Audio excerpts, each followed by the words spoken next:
You can wait outside, old man. We're full. That's what they told him, while he stood quietly under the rain, soaked through, not saying a word. But 20 minutes later, a black SUV pulled up, and a colonel stepped out, scanning the room before asking, "Where's my commander?" If you believe the quiet ones often lead the loudest legacies, comment respect below. The rain started as a gentle mist that Thursday morning.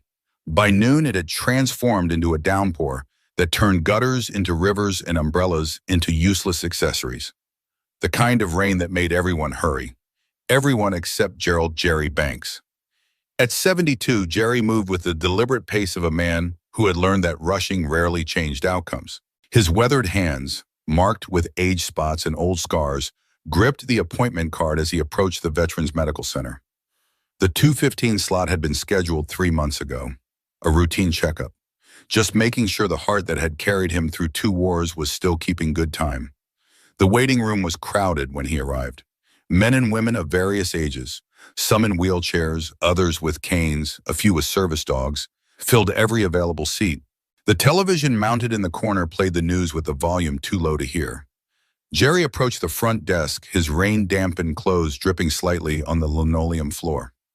"Gerald Banks," he said quietly. "I have a 2:15 appointment." The receptionist, young, harried, with 3 phone lines blinking, barely glanced up from her computer screen. "Banks?" she typed rapidly, frowned. "I'm not seeing you in the system." "I have the card right here," Jerry said, sliding the appointment reminder across the counter. "Dr. Levine, every 6 months." She took the card, examined it, then typed again. "Oh, you were rescheduled. There was a system notification sent last week." "I didn't receive anything," Jerry replied, his voice still calm. No accusation, just a statement of fact. The receptionist sighed, not unkindly, but with exhaustion. "I'm sorry, Mr. Banks, we're at full capacity today. There's nothing I can do." Behind Jerry, other veterans were lining up. The rain outside had intensified. "When can I be seen?" he asked. "You can reschedule for next week, or—" She glanced at the crowded waiting room. "You can wait outside. If we have any no-shows, we might squeeze you in. But honestly, it would be better to come back tomorrow." Jerry nodded. "I'll wait." "Sir, we really don't have any room inside. You'd need to wait outside. And with this weather—" She let the implication hang in the air. "I understand," he said. She was already looking past him to the next person in line. "Sorry, sir. You can wait outside, old man. We're full." Jerry turned away without protest. He had no umbrella. His light jacket offered minimal protection. But he walked outside and settled himself on a bench beneath the inadequate overhang, where rain still splashed against his shoes and neck. He sat perfectly still, hands folded in his lap. Patient, uncomplaining. The rain soaked through his clothes, plastering his thinning gray hair to his scalp. A young nurse hurried past, hunched against the weather. She glanced at him with momentary concern, then rushed inside. A security guard stepped out for a cigarette. "Nasty day," he commented. "You okay, Pop?" Jerry nodded. "Tough break," the guard said. "Poor guy." Then he flicked his cigarette into a puddle and disappeared back inside. What no one had told me was that the quiet old man sitting uncomplaining in the rain had once commanded hundreds into battle, had made decisions that saved dozens of lives, had been decorated for valor under circumstances still partially classified. Inside the center, life continued its normal rhythm. Veterans were called in for appointments. Forms were filled out. Medications were dispensed. The organized chaos of healthcare churned forward, uninterrupted by the man sitting patiently in the downpour outside. Melissa Weller, a junior administrative staffer, was filing paperwork when she overheard the front desk receptionist mention the name to a colleague. Had to send an old guy named Banks outside to wait. Scheduling mix-up. Melissa paused, a folder suspended halfway to the cabinet. Banks. The name triggered something in her memory. Conversations at family dinners. Stories from her childhood. Her father, now retired Colonel James Weller, had spoken that name before, with reverence. "Excuse me," she said, approaching the reception desk. "Did you say Banks? Gerald Banks?" The receptionist nodded absently, already focused on another task. "Yeah, scheduling error. Nothing we could do." "Do you know if he served in Iraq, Operation Iron River?" "No idea. Just an older vet. Why?" Melissa hesitated. Just curious. My dad served there. She returned to her desk, pulled out her phone, and sent a text to her father. Dad, there's an older veteran named Gerald Banks sitting outside our center in the rain because of a scheduling error. Wasn't that the name of your commander in Iraq? 3 minutes passed. Then her phone lit up with a response that made her stomach drop. Where exactly? Then another message. Is he still there? Don't let him leave. I'm coming. Melissa walked to the window and looked out at the solitary figure still sitting on the bench, rain now streaming off him as if he were part of a fountain display. He hadn't moved, hadn't sought better shelter, hadn't complained to anyone, just sat, waiting with a dignity that made her throat tighten. She sent a quick confirmation to her father, then approached her supervisor. Sir, I think we may have a situation. 22 minutes later, the distinctive rumble of a powerful engine cut through the sound of rainfall. A black government-issue SUV pulled up directly in front of the medical center's entrance, ignoring the no parking signs. Colonel James Weller stepped out, not bothering with an umbrella. Though retired for 3 years, he still wore his uniform with the precision that had marked his 30-year military career. Rain immediately darkened the shoulders of his jacket as he strode toward the entrance. Inside, he didn't pause at reception, didn't sign in. His presence, ramrod straight posture, the quiet authority that needed no announcement, caused conversations to falter as he moved through the waiting room. Water dripped from his cap onto the floor, marking his path with dark droplets. He stopped in the center of the room, surveying the space with the practiced efficiency of someone who had assessed far more dangerous environments. His voice, when he spoke, carried without shouting, the command voice that had directed men through sandstorms and gunfire. Where's my commander? The room fell silent. Even the television seemed to lower its volume in response. The receptionist who had turned Jerry away looked up, confusion evident on her face. I'm sorry, sir? Commander Gerald Banks, Colonel Weller clarified, each syllable precisely articulated. Where is he? The supervisor emerged from his office, drawn by the commotion. Sir, can I help you? Colonel Weller turned, his expression unchanged. You let Commander Banks sit outside in the rain? The words landed like artillery shells, precise and devastating. The supervisor's face shifted from professional concern to dawning realization. There was a scheduling error, he began. We're at capacity today. A scheduling error, Weller repeated, the words dropping like ice. So you put a decorated combat commander out in the rain like an unwanted dog. Melissa stepped forward.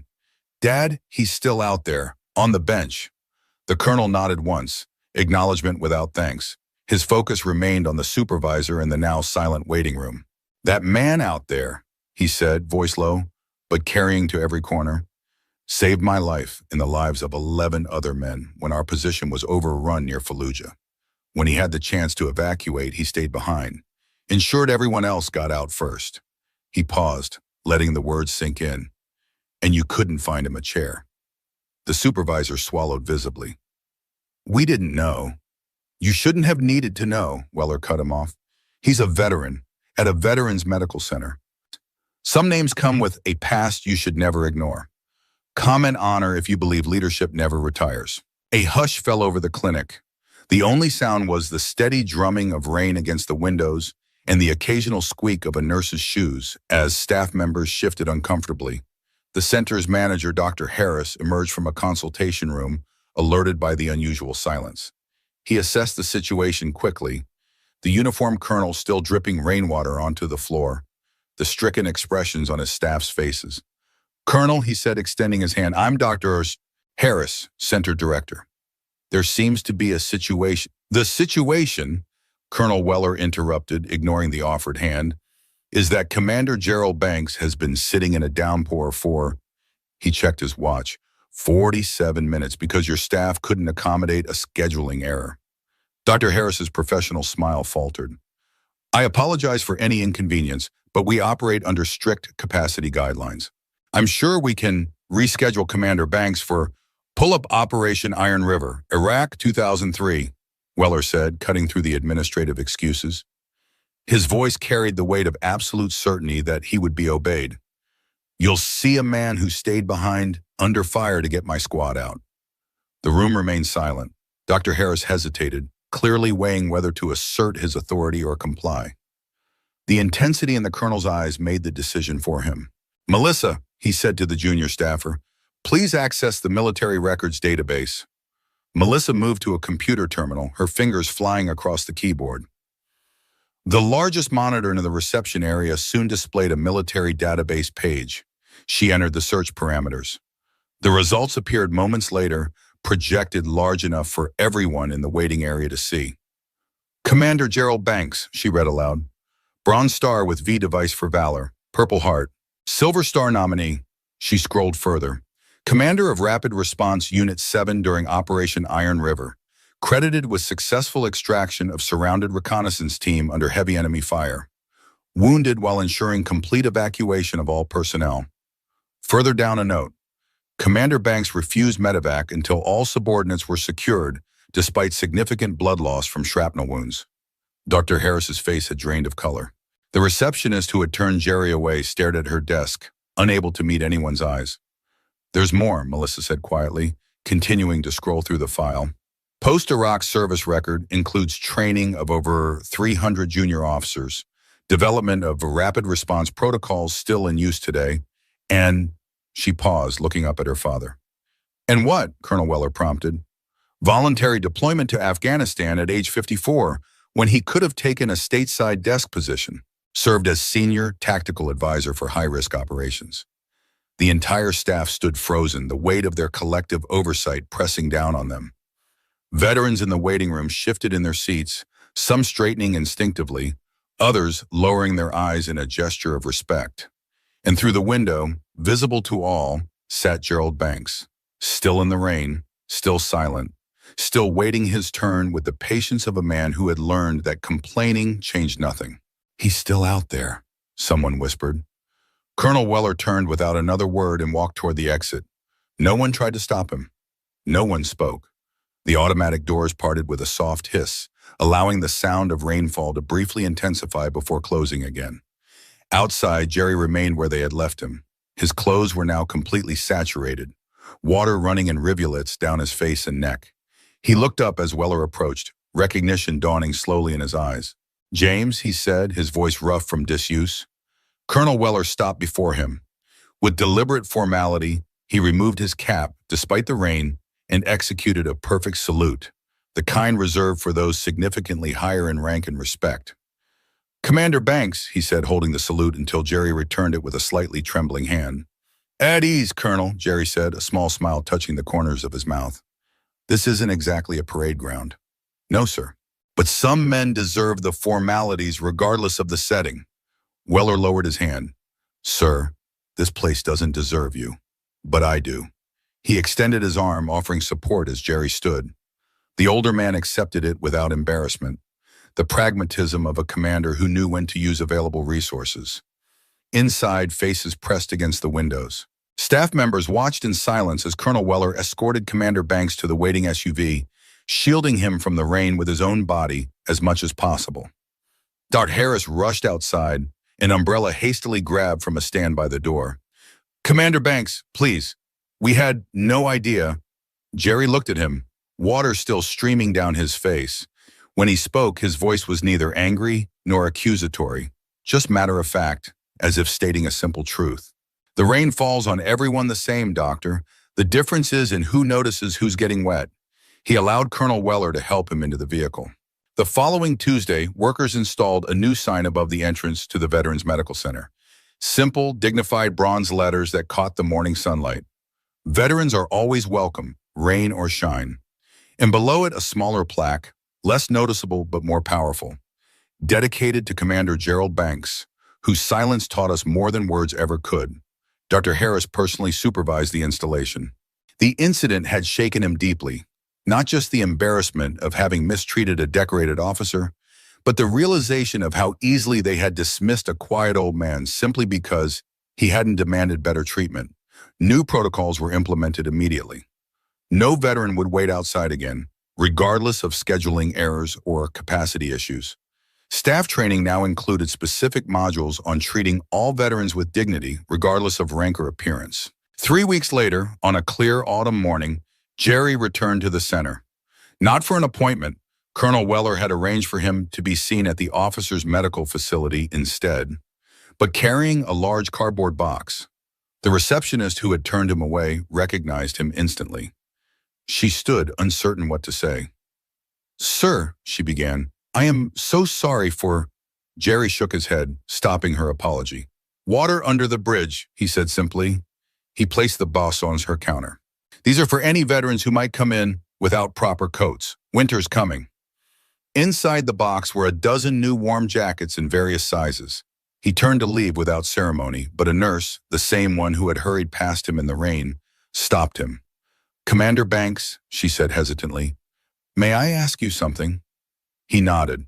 "Why didn't you just tell us who you were? It would have changed everything." Jerry considered this, his weathered face thoughtful. Then he smiled, a small expression that nevertheless transformed his entire countenance. "Because I wanted to see who you thought I was without the medals," he said. "In my experience, how people treat the nameless tells you far more than how they treat the famous." Since that day, every new employee at the center receives a folder during onboarding. Inside, a short essay titled, "The Commander Who Waited in the Rain." The final line reads, "Remember, the quietest person in the room may be the one with the most to teach."